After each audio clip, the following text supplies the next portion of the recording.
Hey Pris, I want you to listen to something. Oh, what? Why are you gonna show me?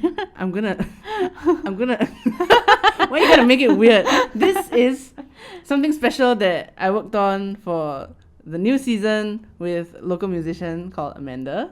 Oh. Yeah, so I think you're gonna like it. Wait, I'm gonna play it Jingle for you. 2.0. That's right. I'm so bad at saving, too broke for rental. This cost of living is driving me mental. Wanna move out, get away from parentals. Don't forget to invest, I'm feeling stressed. Cause what if I can't retire? I'll probably just expire. Can someone give me an answer? Keep it simple. Keep it simple, keep it simple.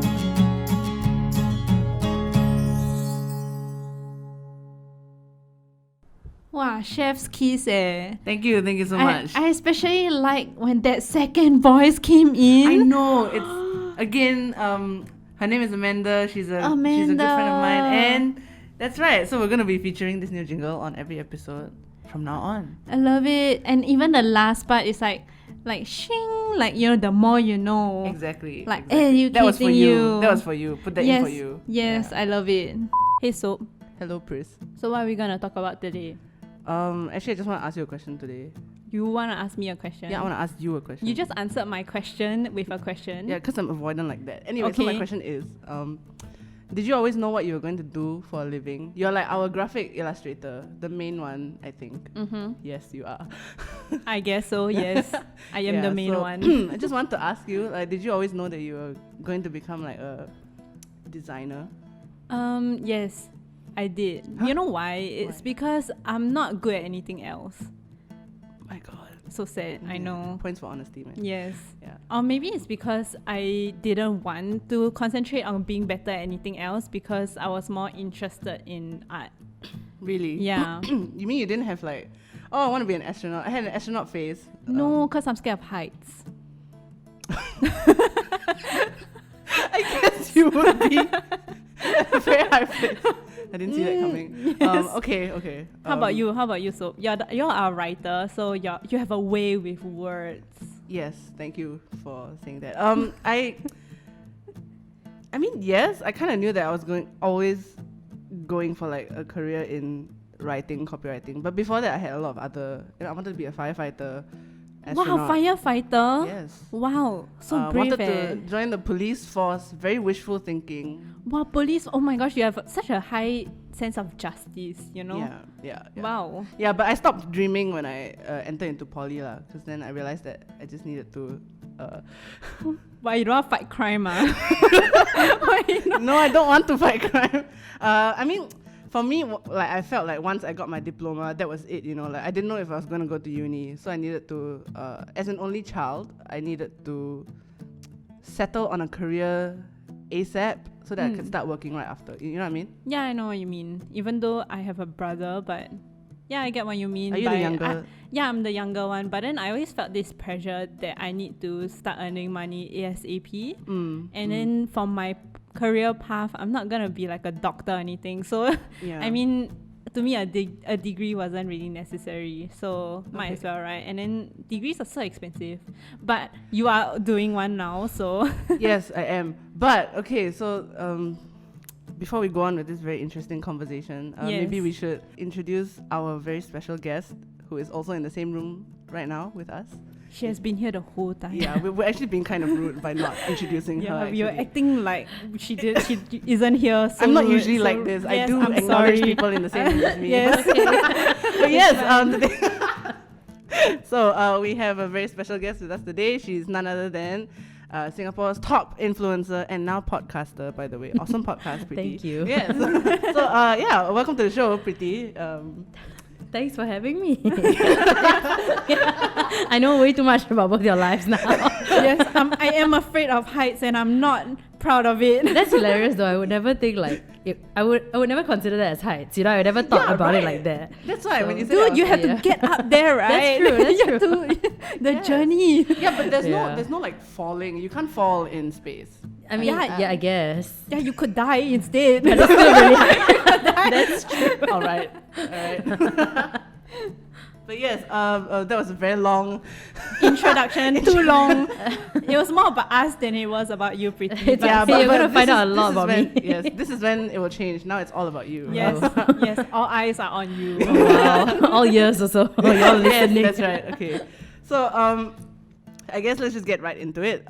Maybe we should ask you a starting question, which is like, so did you always know what you were going to do? Was it always like content creation, you know, YouTube and stuff like that? Actually, it was never content creation. It was never being in front of a camera. So I went to mass comm after a lot of like convincing, because I think my parents were very old school. My family was very like, okay, you know, after secondary school, go to a JC.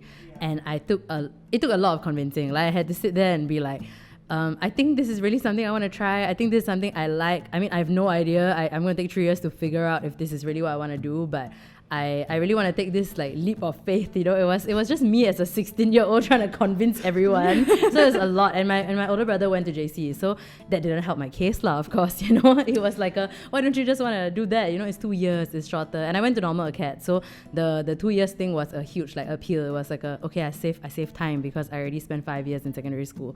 So at that time, it was like that was a huge factor. But realistically now, when I look back, I'm like, it's just 1 year. I'm just 1 year older than Honestly, my peers. yeah. It's really nothing much. So I'm glad I fought for it and I went to mass comm, but I went to mass comm wanting to be a journalist. So this is very different. Like what I do now is completely not. I mean, I spread a lot of fake news. So I mean, that is in its own way. It's journalism in its own way. Yeah, so I knew that mass comm was going to be like a trip lah. I knew it was going to be me spending these 3 years like really figuring out what I like and what I don't like. I think a lot of like life is figuring out what you hate and what you don't like, and then you know what you love and what you love to do instead. So that was me in mass comm. And I think after like year 2, I was like, okay, for year 3, I kind of know what I want to pick. I know what I want to do. So I didn't like choose something that was super specialized in my final year. I did something still quite generic. So I picked stuff like advertising, PR, and radio. I love radio a lot. So it wasn't like you know, a lot of people would pick like all film related stuff or like all writing related stuff. So mine was still pretty generic. Like it was a lot. I just knew I love advertising and radio. So technically what I do now is advertising, because I am marketing for a lot of brands and my own brand, you know, and stuff like that. So it's still I would say I'm still in the advertising realm. So, but I never in my life thought I would be in front of the camera, because I grew up like super introverted and I was just scared to like say anything or like do anything or be the center of attention. So this is super unexpected and nobody would believe it. They always, every time I say I'm an introvert, they just like roll their eyes. They're like, yeah, come on, pretty please, really. I'm like, it's a character. It's a thing that's in my head that it's all the things that I wanted to say, but it's because I created this like very crazy, over the top, delusional character. That's why, I mean, I call myself Singapore Stop Everything for a reason. It's because I'm not. It's in the video, I'll be so bad at the thing that I'm saying I'm the best at. It's like ironic, yeah. right? So exactly, it's been a joke from the start. It's ironic, it's satire. So I think with this like character that I created, it allowed me to also just like fail very publicly or like do something really horribly, and it's a joke, you know. So I think it's a very unique way. Like I help myself, you know, be a bit more extroverted. I help myself be comfortable enough to be in front of the camera. So it happened like, I mean, I made a parody, and then overnight I was like, I guess this could be a thing. Like, you know, I could use this Pretty Please character to talk about so many like ridiculous things or poke fun at a lot of things that I think we should talk about, you know, that we don't talk about. Yeah, so that's how it started, and I really literally thought I would be behind the camera. I thought I'd be writing stuff. I thought I would like maybe be in comedy because I love comedy, but I thought I was maybe gonna write comedy, and I just never thought I'd be the comedian. I never thought I'd be the one in front of the camera making these jokes. So how it played out was like really interesting, and I wouldn't change a thing lah. It's been really fun. Yeah. I like how you reframe it so that like it gives you the confidence to just go out there and not be afraid to fail, because I think that's what a lot of people struggle with when it comes to like trying something new, trying something that might not be like the conventional route, you know. Yeah, I think that's really something that many people can benefit from, like taking like don't be so scared to fail. I think. And I think a lot of my life is really embracing my failures. Yeah. Like really a lot of my life. Like even in primary school, like I did really badly for my PSLE, and I was like, that was probably the first time I felt like, oh my god, like am I dumb? Like, you know, I hate myself. Like, that's your first, the first time in your life, you're like, wait, like, all along I thought I was doing okay. And then I get this grade and I'm like, wait, was I dumb all along? And then when I ask my friends, like, how do you do? Then they're like, oh, I got a B. I'm like, bitch. Yeah, exactly. Yeah, I thought we were the same. Exactly. I thought like, didn't we like hang out after school together all the time? Why are you doing better at this? So yeah, I think that was the first time I felt it. And then in secondary school, I just like spent a lot of my life like just working my ass off, like just studying nonstop. And I think after that was when I'm like, okay lah, I studied so hard for a reason. Like I should be able to do something I like or something I'm interested in, or just try, because I'm still young, and everyone always pulls the you're still young, you know, go and try, go and fail. You have a lot of time to make mistakes. It's true. Yeah. It's So going to mass comm was the first like big risk I took like in my life. Yeah, no regrets. So you mentioned that you wanted to be a journalist, right? So did you actually did you try it out? In school, when I was in poly, I did like sign up to be like a freelance like contributor for different magazines. Right. And it was like those like school magazines. Like there was a magazine called Campus Magazine back then, like very long ago. So I remember my friends and I like signed up to be contributors. So this was nothing to do with our school. It was just like on the outside, we would just like go to events and cover the events and stuff like that. So in school also, like we have modules like news writing, feature writing, like whether you want to write for magazines or newspapers and stuff. So we did all of that, and I definitely enjoyed it, but it was not something that I saw myself like doing full time.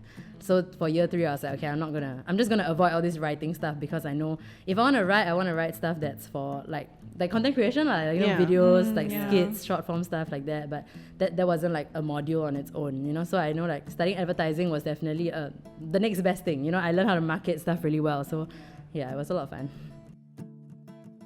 So when was like the turning point for you when you went from Preeti to just Preetipls? Like, was there like what went viral? What got you started, I suppose? And what made you choose the name Preetipls?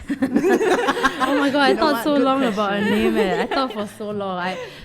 It was my friends would say, just pick something random. So like you come out of nowhere and then your name is just some absurd like random thing, and I was like some object, and I was like, but that's so weird. Yeah, I was like, no, I don't want to. And then I'm like, everyone in my life has made a pun about my name. It's so stupid for me to not make a pun about my own name. You know, I always get so your name Preeti, so your boyfriend handsome, like. And then when people realize I have a brother, they're like, oh, his name handsome, is it? Like I got that my whole life. Then I'm like, isn't it so dumb for me to not like make the joke myself? Not to be the one to do this. Yeah. So Preetipls came very like naturally. I mean, Preetipls is not a phrase that I think we say a lot in Singapore, but Preetipls is obviously a phrase lah. So I think for me, it just when I thought about that phrase, I was like, oh my god, it makes so much sense. Because every time my mom calls me, every time my mom yells at me to do something, it's Preeti, please go and like it's always like that. But then she obviously doesn't intend to put it together and make it Preetipls, but it's always together, and that's so natural. I hear this all the time. So I was like, Preetipls lah, but I spell it my name lah, of course. Yeah, so that was very like, of course I had to do this. Like it was so random. But I don't think it like necessarily like means anything or like is anything specific to my content. It's just a funny like catchy name. So there's no deeper meaning behind it. And like my name already, like really the amount of jokes I got it right. It's about time I made the joke myself. That's right. Yeah. You take the power away. Yeah. So it's like every time you say it, I'm like, I know. I said it already. Yeah. And then can I just say that I relate to that, because like, you know, friends call me Soap. So they've been calling me Soap since I was 7. My actual name is Sophia. In case nobody knows. Now you all know. So then every time somebody calls me Soap, then there will always be the one recurring joke is Soap, so are you gonna date somebody called Shampoo or something? Wow. Then I was like, wow, that's not even that's funny. so bad. At least if it's funny, you can forgive, you know. That's right. Then I cannot forgive because it's not even funny. Like since 7 years old, I'm 25 already, okay? Enough, really enough, guys. My So friends bad out there. shampoo, Walao, that's too much. Yeah, but like, you know, despite that, it really I was like, you know what, I might as well just lean into it, you know. Yeah, I mean, in this COVID climate, I'm pretty sure everyone's like, wash your hands with soap. And yes, you're like, there was wow. a whole thing. Soap, you're very important during these times. are you very clean? So Ayo, yeah, but I get the Preetipls as well, because my name is Preet. So like, Preetipls. Oh my gosh, shut up! Oh my gosh, stop! Ayo. Stop! guys. Yeah. It's not funny. It was never funny, but It was you never know, funny, but some people. but sometimes you just have to like wield the irony of it Yeah. all and just own it. Yeah, right? and I forgot I haven't answered the actual question that Oh, you right. asked. the turning So point. the turning point. Yeah. So that was the Yes. name decision moment. But then the moment I decided to make that one video that went viral was I was literally working at an agency back then, and I remember sitting like scrolling on Facebook as we all do at work, right? And then I found Not this. me. Don't lie. Lie. My boss listened to this, so I. Okay, Not it's only me. me. It's only me. Okay. So I remember seeing this video that Toggle put out, and they had an influencer walking along the streets of Orchard Road, and she called herself one of Singapore's top fashion influencers, and she made fun of everyone's fashion sense. So the video was a bit like, I thought it was very distasteful because she literally would call people out, and their faces weren't even censored. She was just like, oh, this is a 2/10, this is a 3/10, and it wasn't just like nonsense comedy, like fast slapstick. It was really like she was just rating their outfits and saying that their outfits suck. And then she went on to say, my fashion sense is, and then she talked about hers. And then I remember seeing that. I had no idea who she was. I knew her name, and her name is Saffron. She's Saffron Sharp. Yeah, we all know Saffron. And we're friends, we're cool. But when I saw that, I did not know her personally. She was just an influencer lah. And then I saw that and I was like, how is this okay? Like, you're poking fun at so many people. And the defining, I guess the turning point for me was when I thought about how if one of my friends got like pointed at and their outfit was called ugly, you know, I'll be really pissed lah. Like, if that was my friend or someone I knew, I'll be like, that's so unfair. You're just walking along the streets of Orchard Road, then you gonna call ugly. Yeah. So I was like, minding your own business. right? Yeah. So I remember thinking like, wow, if that was one of my friends, I'll be so pissed. And then I realized that that's why a lot of people don't say anything, because you wait till it's your friend. You wait till it's you. And that's why you just scroll past and move on. This doesn't affect you because you don't know the person. So that was when I had the realization that like, I'm not going to wait until someone I know is offended. I'm not going to wait till I am the one that's getting insulted. I'm just going to like talk about this. I want to talk about how this is not okay either way. You know, whether you're making fun of some uncle who doesn't even have Facebook, it's still not okay. So the idea to do a parody came very naturally. I remember calling my friends. So I was working with the UTL 666 girls like back then, and then I called them. I was like, let's make a parody. You know, let's do the same thing. Let's go to Orchard Road and let's wear like a trash bag, walk around, and then I'm Singapore's top influencer, but obviously nobody knew me, nobody knew my name.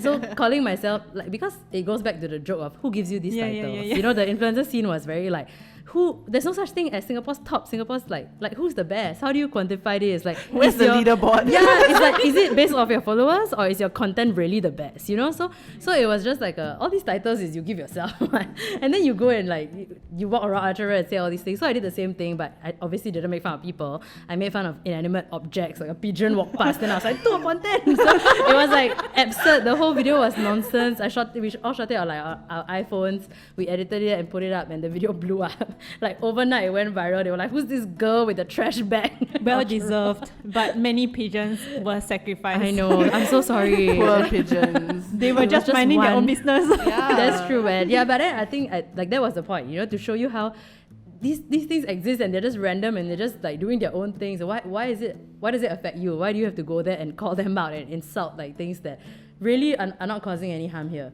So it was like, that was the point, like, you know, to show you how ridiculous the original video was, which is the point of every parody, I guess.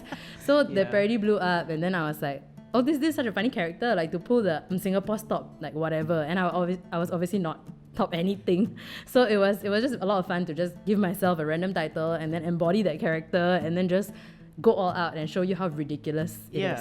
Yeah.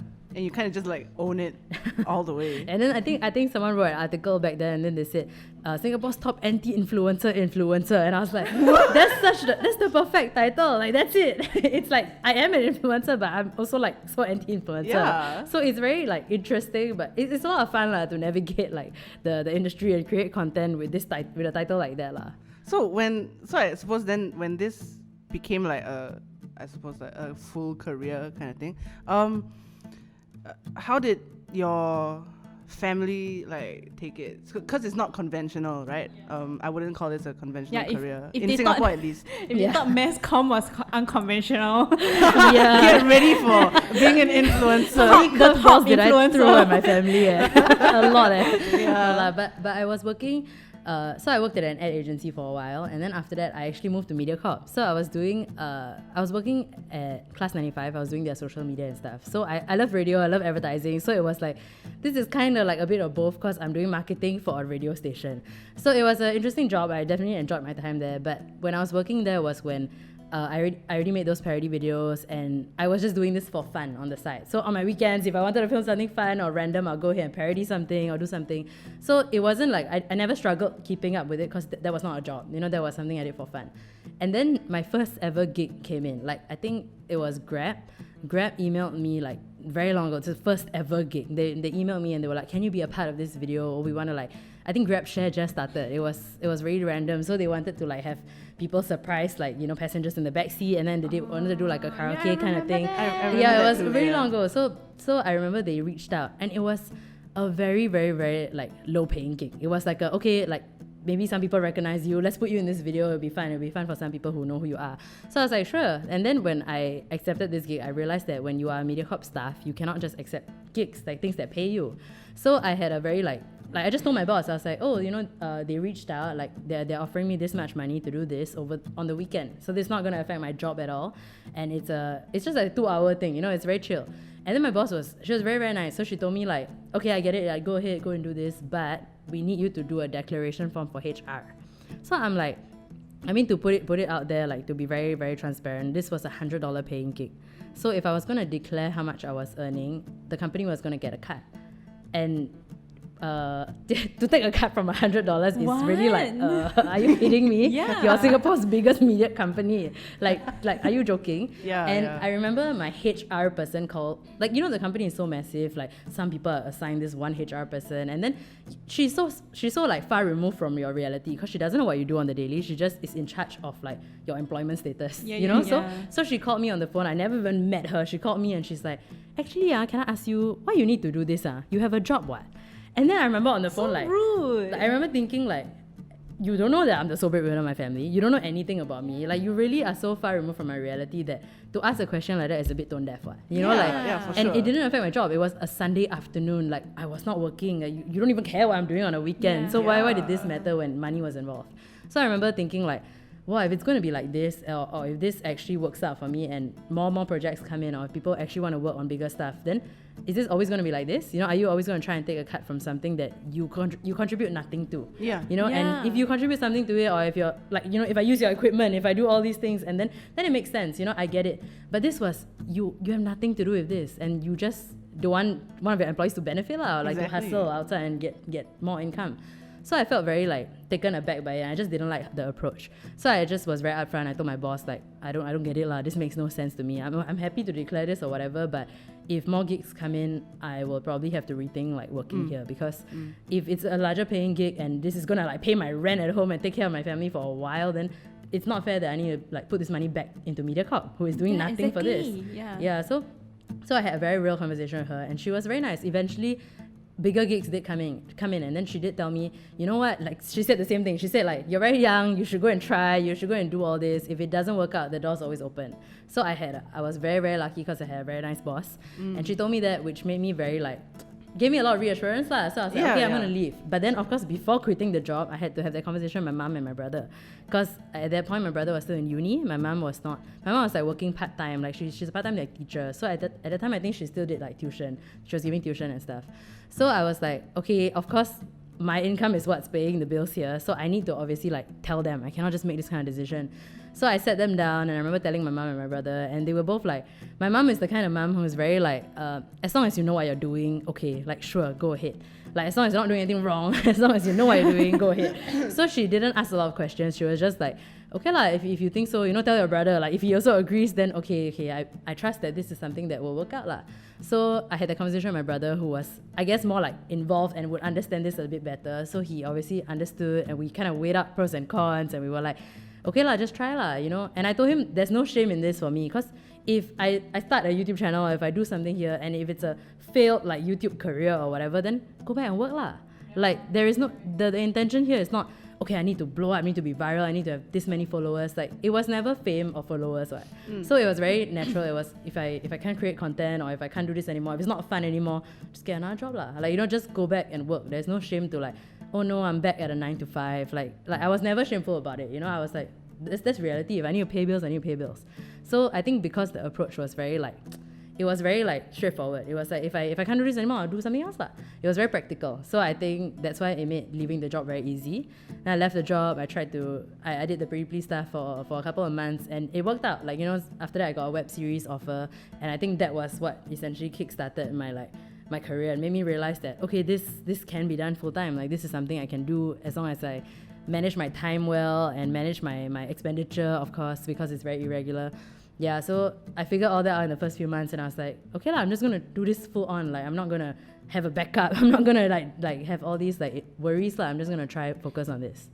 Wow, that's a very, to me, I feel like I wouldn't be able to have enough courage to do that. I think it's like, you mentioned being the sole breadwinner of your family, so I think that could potentially, I mean, if it was me, I feel very pressured lah. But I think the trust that you have, you know, from your family members, Oh yeah, like, that's it's true. quite powerful. Yeah, I for think that sure. took off a lot of the pressure. Yeah, I if think. they were like scared, right, it would be Yeah, very yeah. like, how can I like leave my mom worried every day if we can pay bills? Yeah. Like, I wouldn't be able to do that. Or if Yeah. they had like the expectation, like, okay, now you want to do this, but you have to make like X amount of money Yeah. to like pay the bills. Oh, I think that's like Yeah, a I really think- stressful position. That is what my parents will feel actually. Yeah, because they're more like conservative and like, I will feel worried as well. Yeah. But I think the steps that you took to rationalize everything, like get the trust from your family, is super duper helpful. I think when you can rationalize everything, like have kind of like a plan, so called, like that you're okay with like going back to a 9 to 5, then yeah, I think that will give me a lot of courage to. Yeah. I wish. I mean, I used to have like conversations with my grandma about like, oh, I wanted to do this for a career. This was before I graduated from poly. So one of the things I wanted to do was like music. But then there wasn't that. I don't know. Like, I suppose there wasn't any trust, and also my grandma didn't understand like, how can you make money from music. I was like, I also don't know how, but I want to do it. So our conversations broke down very easily, very quickly. But yeah, but I think that, you know, if you have that trust, that support from home, it's gonna make a huge difference. Yeah. And I think it also helped that I am still a very like intense overthinker.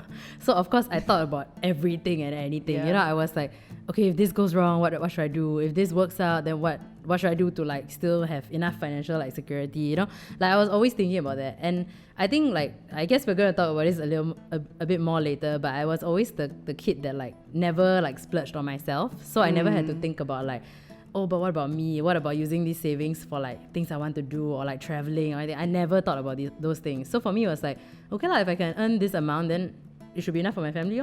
Yeah. So it was always very like practical. You know, I was always like, if it made sense, it made sense. I never thought about like all the what ifs, or like what if I wanted to treat myself. Like those were really like luxuries I was very far from. So those did not cross my mind at that time lah, for sure. I relate to that. Yeah, because I also had to support my family. So it's just grandparents. This was before my grandma died. So grandparents and my dad. And then when I graduated from poly, I just had to immediately get a job because my father was like unemployed, on off, always, never really holding down a job. So I relate when you say like, treating myself. I think that's just a concept to me. It's even a today. luxury for sure. It's a luxury. Yeah. It's a privilege. My gosh. But yeah, and then the whole feeling of like, I suppose having to grow up way faster. Yeah, I can definitely relate to that. Yeah. So just now you were talking about being the sole breadwinner. Like when did that start? Did it start when you were like pretty young, like adolescent? Yeah. Maybe you can talk more about it. Yeah, I guess for my family, so it's me, my brother, he's 2 years older than me, and then our parents lah.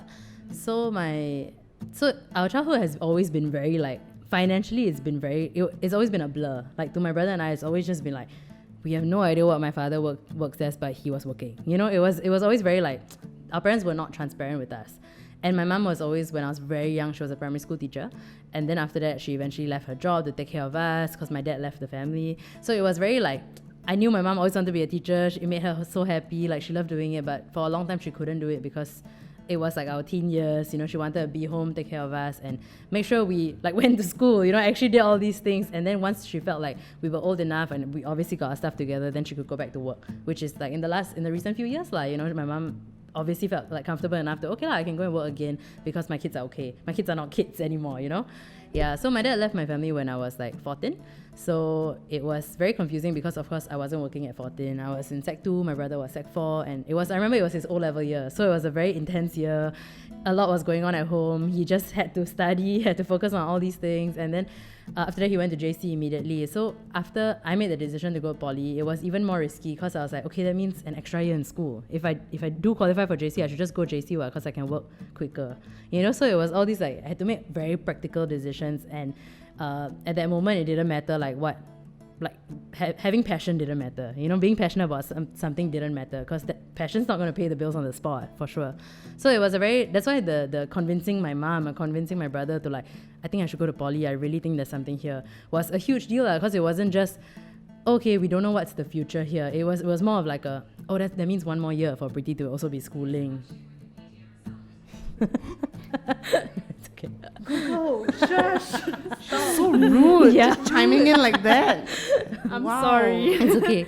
Yeah. So it was like it just meant another year of me like studying and not working. So I guess once I graduated from poly, I was like, okay, I'm just going to get the first job I find. I'm just going to go wherever that I know there's something I like here and I know there's something potential here lah. So I went to work at MediaCorp I was also doing social media for different radio stations, but this was like a part-time thing until I found a proper full-time job. You know, so I just started working since I graduated from poly. It was working non-stop. And it was, I guess when we talk about like growing up way too fast, that's it lah, essentially. You know, the not having time to figure out like what I want to do, or not having the luxury of, oh, maybe I'll take a gap year. You know, it was always like like growing up, I always wanted to go to uni. I always wanted to do these things, but I was also very like practical about it. If I actually got into uni, my brother was still in uni, I was like, then what's gonna happen at home? Like, are we just gonna live off savings? Because there's obviously not a lot. You know, we were kids all along. Our savings is just what our parents put in our bank accounts, I guess, until that runs out. So it was just very messy lah. It was just a lot going on, and I'm like, okay lah, if I can just work and just take care of like some bills or take care of some things in the house that I know my mom would not need to like worry about, and then I'm just gonna do this.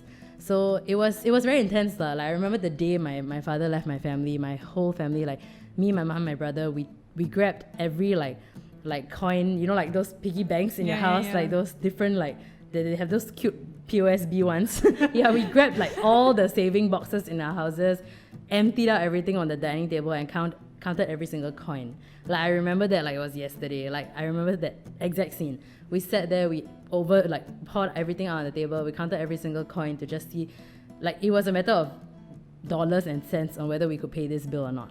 So that was the reality, and I'm like, of course I'm going to work. Of course, once I have the opportunity, I'm going to be able to work, get us be financially stable lah, in a sense where we don't have to be in this situation again.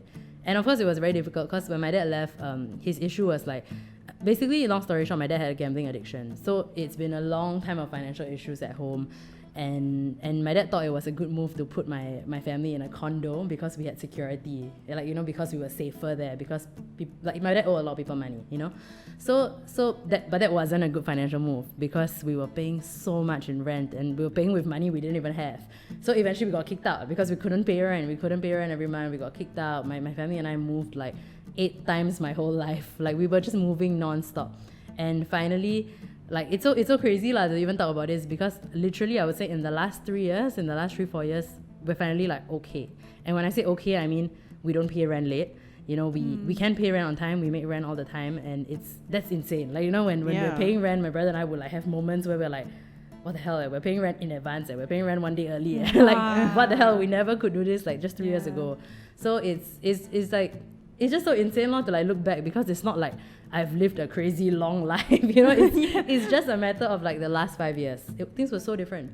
Yeah, we were literally like counting every single coin we could find at home, and now it's like we can actually make payments on time. Yeah, which is a huge deal. Like I think just being able to live like this is such a luxury already, of course. Yeah. Like finally you can take a breath, right? Yeah, like you have room to breathe. Exactly. Yeah. It's been a long time coming. Yeah, it's like something that, you know, I myself, I didn't have to deal with that.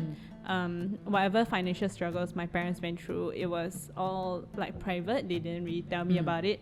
And to be honest, I don't think it affected my childhood either, which I am very thankful for.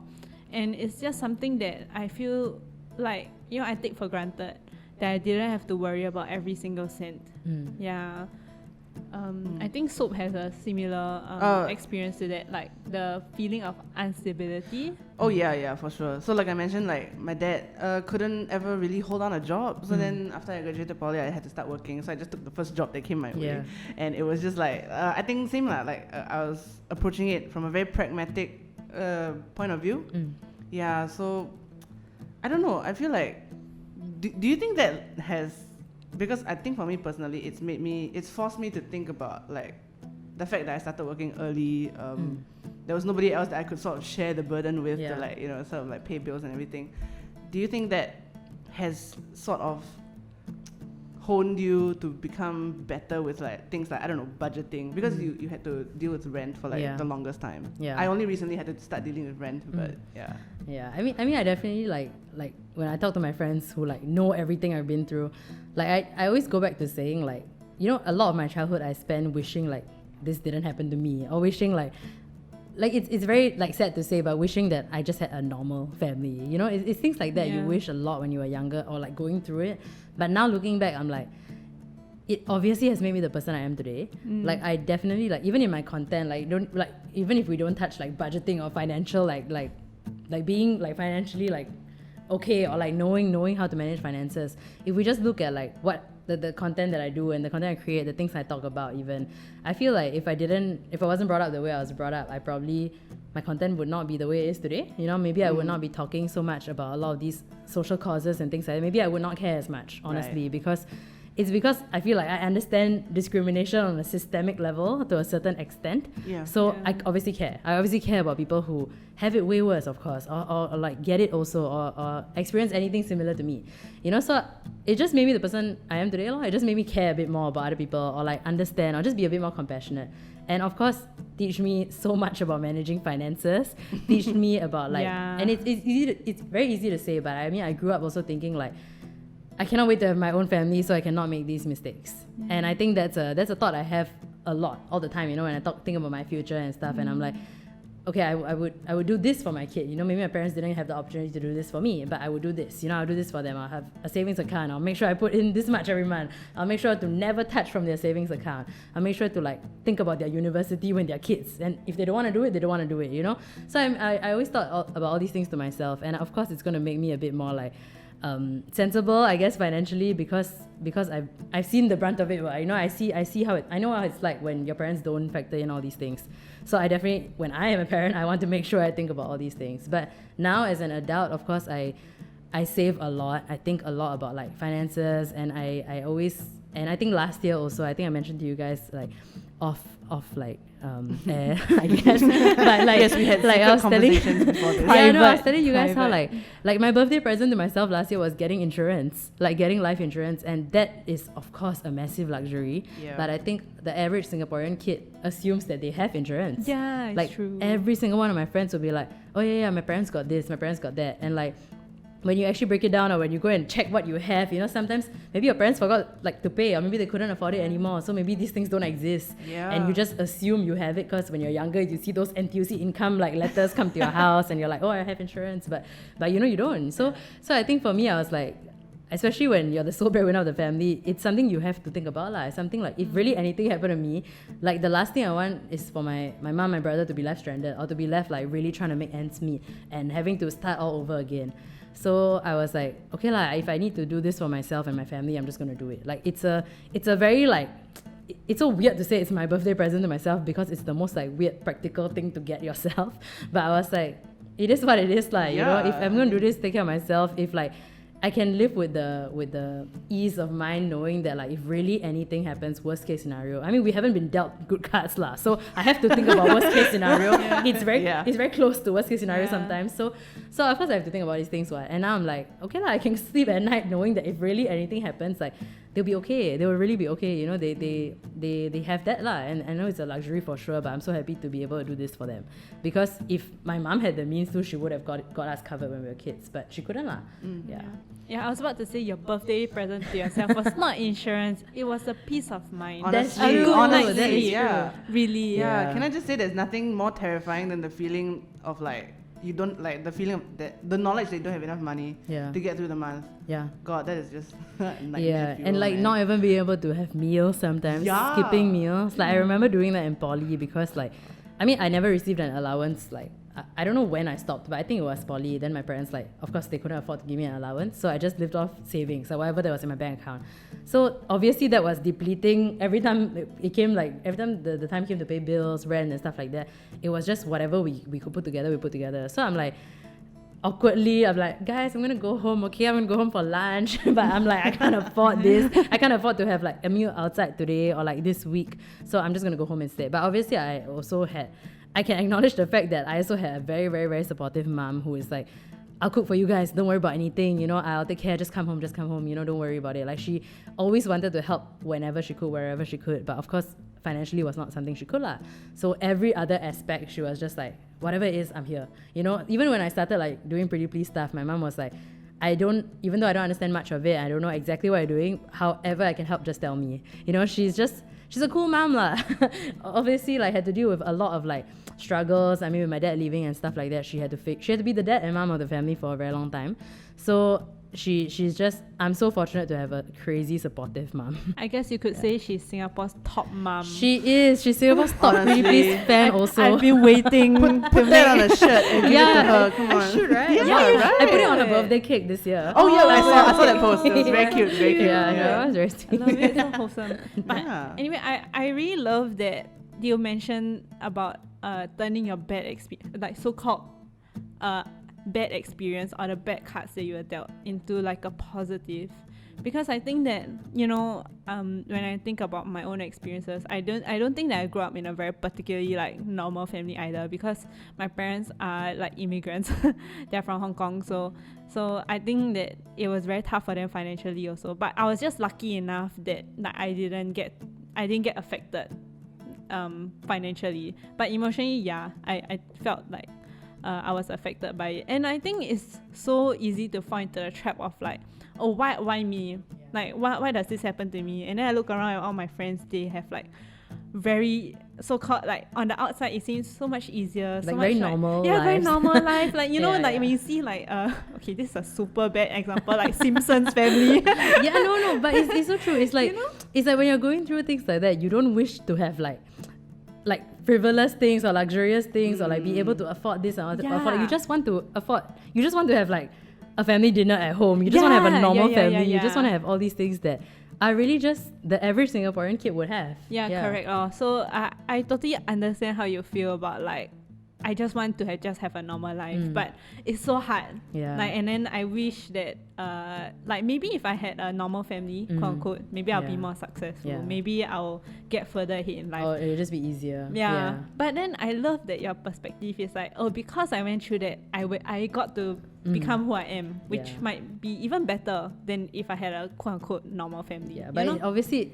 it's a long time coming. Yeah, When you're going through it, you will definitely. never look at it optimistically. No, Yeah, yeah. And definitely. I'm Singapore's top pessimist, I swear. Like, every day I'm just like, why me? Or like, why this? Or why can't I just come home and not have to deal with these things? You know, I always Yeah, I went through it for exactly. I a understand. long time. Yeah. Like, can you imagine a secondary school student? You're like, well, wow, thank God I have to like be so concerned about my family. Yeah. Like, so that I can become a better person. Yeah, No of one thinks course, like of that. No course. one It's thinks always like a that. hindsight thing. You have to 20 like, people. yeah, you have to like get out of it, or like, Yeah. I mean, obviously I would say nobody gets out of things like this. It's still a part of you and you still have to deal with a lot of these things. But obviously when it gets better, you look back and you're like, oh my gosh, I cannot believe the nights that I was Yeah. texting my friends like, oh my god, I don't want to be at home. Oh my god, I don't know why everything is like falling apart around me. Yeah, I yeah, hate yeah, my yeah. life. Like the amount of text messages that I've sent out like that as a kid. And now when I look back, I'm like, I can't believe I said those things. You know, I can't believe that Yeah. I thought my life was over, but no, it was really just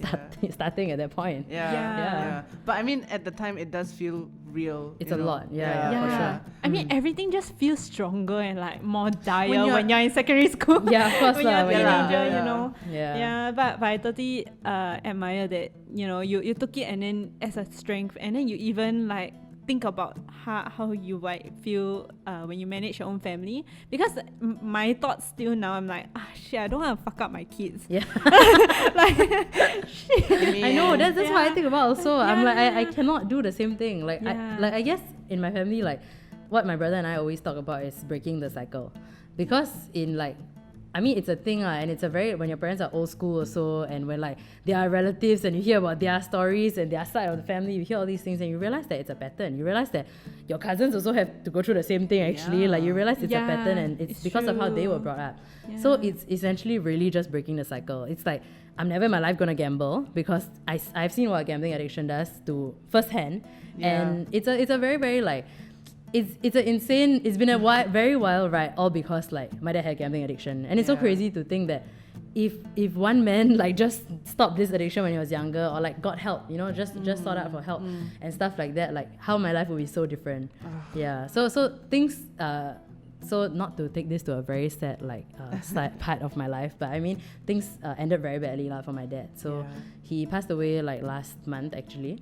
So it was a very like weird time for my family, because he left the family very long ago, and we tried to reconcile, we tried to bring him back, we tried to like be a family again, and we told him, you don't have to work, you don't have to do anything. But when you have an addiction, it's really like you gamble with everything in your life, even your life. You know, you gamble with everything, and it became a point where my dad lived his life like one day I'm gonna strike big. One day I'm still gonna get it. One day I'll take care of this family. Even though we were like, but we're okay. We're not living on like moving every few months. We're finally okay. Yeah. But my dad wanted to be the reason we were okay. You know, he wanted to do that. Yeah. It feels like a sunk cost. Yeah, and it's also like an ego thing lah. So I was gonna say maybe it was. It is a for pride sure. issue. Yeah. Like, so that was it's been a very wild ride. Like it's quite painful to accept the fact that like you went through all of this suffering for nothing. So maybe that's why he wanted to like make up for it. Like like all these bad things, or like all these things that I went through, like to try and make it worth it lah. It can't be all for nothing, you know. Maybe I would also want the narrative to make sense, the narrative that I've been building all these years also. Yeah. To let go of that is like, wow. Yeah, That's it's why so hard. That's why I mean, like, I feel like I said I'm an overthinker, right? So I definitely played out every scenario in my head also, and I'm like, okay, if this was how it's gonna end, it's how it's gonna end. Like, I'm just gonna respect your wishes. I'm just gonna live life, I'm just gonna take care of family, which is what the focus has always been. And I mean, my dad's excuse, or like his alibi for doing what he always did, like gambling and stuff, was always, take care of the family, or like keep us happy and stuff. So if that was the goal, then that's always been the goal for me and my brother. So, you know, we want to take care of our mom, we want to make sure like she's happy. So now we're like focusing on things like, okay, we need to save up, we need to buy a house, because we have moved for like don't know how many years, and every time lease is up, we have to worry about like, do we extend the rent here again? You know, we're still in that space. So now, of course, we're thinking about big financial decisions, like buying a house, and a luxury would for sure be getting a car, but that's nowhere near in the books, the pages anytime soon. The house is the next thing, because like we can't keep doing this every year, you know, and paying rent is really like your money's not even going to your own house. Yeah, so it's that's like you're the bleeding worst part. money, right? Literally, Yes, it is. Yeah, so that's why we're like, okay, really, we need to figure out this house thing. If we can just do whatever it takes to just get this down payment out of the way and move, like we're really going to do that. So that's our next like goal in life, I guess. Oh God, okay. Yeah, which is a lot. It is. It's and, huge. And you know how like it's so difficult to get a house in Singapore, right? Oh my God. Like, yeah, I mean, so- if you're not doing the traditional route of like, you know, get married, BTO, then it's just uphill. It's a lot. Yeah. Yeah. Speaking about BTO and getting married. Oh my gosh. So I heard your recent podcast episode about like relationships and all that. So I want you to imagine this situation, you know. Imagine meeting like the perfect guy. He's the perfect horoscope for you. He has wow, a you really listen buff burly body, and then he has a beard. Most important is the beard. That's Manly, I'm so embarrassed right now. manly body. Y'all can't see, but she does look embarrassed.